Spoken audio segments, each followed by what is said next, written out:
నీ ఇంట్లో చెడు ఏలుబడి చేస్తుంది, ఎక్కడ వర్ధిల్లుతున్నావు?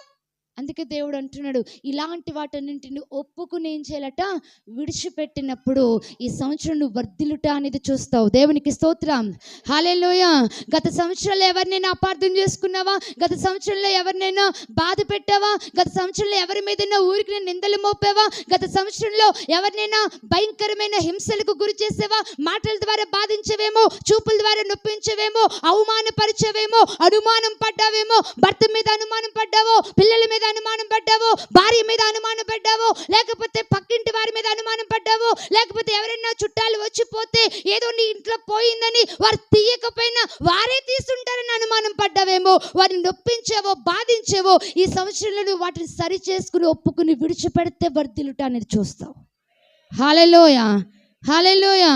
ఇలాంటివన్నీ దాచుకుంటే కనుక దేవుడు అంటున్నాడు, వారు వర్ధిల్లరు. మరి విడిచిపెట్టు వాడు ఏం చేస్తాడట, కనికరాన్ని పొందుకుంటాడు.